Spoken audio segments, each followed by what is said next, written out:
శ్వేత గణపతి తమిళనాడులో నోరై పిల్లయార్ అంటారు. ఈ గణపతి గుడి తమిళనాడులోని కుంభకోణం దగ్గర తిరువులంజుజిలో కపిటీశ్వర స్వామి గుడి ప్రాంగణంలో ఉంది.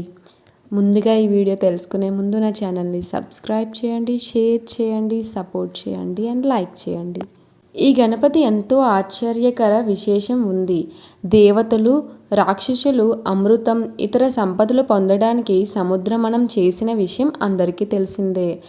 ఆ సమయంలో వారు ఎంత మథనం చేసినా ఫలితం రాలేదు. ఇందుకు గల కారణం సముద్ర మథనంకు ముందు గణపతిని పూజించలేదని తెలుసుకొని దేవతా శక్తితో సముద్రపు నురగతో గణపతిని చేసి పూజించారు. అప్పుడు పూజించిన గణపతే ఈ శ్వేత గణపతి. దేవరాజు ఇంద్రుడు సముద్ర మథనం తరువాత గణపతిని స్వర్గానికి తీసుకెళ్లాడు.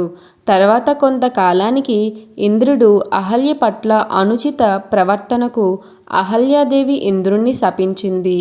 ఆ శాప నివృత్తం కోసం భూమండలంలో శివాలయాలు దర్శనం చేసుకోవడానికి వచ్చినప్పుడు శ్వేత గణపతిని తన వెంట తీసుకొని వచ్చాడు. అయితే విగ్రహాన్ని భూమి మీద పెడితే అక్కడే భూస్థాపితం అవుతుంది. ఇంద్రుడు ఈ కపిటీశ్వర స్వామి దర్శించడానికి వచ్చినప్పుడు పుష్కరిణిలో స్నానం చేయడానికి గణపతి విగ్రహాన్ని పట్టుకోవడానికి ఎవరైనా ఉంటే బాగుండేది అనుకున్నాడు. అంతలో పరమేశ్వరుడు బాలుడు రూపంలో వచ్చి విగ్రహాన్ని పట్టుకున్నాడు. అయితే బాలశివుడు 3 సార్లు పిలిచేలోగా రావాలని నియమం పెట్టాడు. ఇంద్రుడు సమయానికి పిలుపు విని రాకపోయేసరికి బాలుడు గణపతిని అక్కడ పెట్టేశాడు. తర్వాత ఇంద్రుడు ఎంత ప్రయత్నించినా విగ్రహం పైకి లేవలేదు. ఇంతలో ఆకాశవాణిలో గణపతి అక్కడే ఉండటానికి నిర్ణయించుకున్నాడని వినిపించింది. ఇంద్రుడు ఇప్పటికీ వినాయక చవితి రోజున ఇక్కడికి వచ్చి శ్వేత గణపతిని పూజించి వెళ్తాడు అని అక్కడ ప్రజలందరికీ నమ్మకం.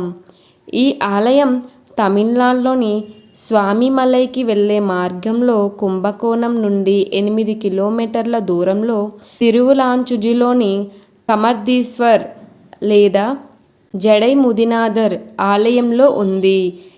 ఈ గణపతి సముద్రపు నురగతో చేసిన విగ్రహం కనుక పూజారులు చేతితో తాకరు, అభిషేకాలు చెయ్యరు, కేవలం పచ్చకర్పూరాన్ని చల్లుతారు.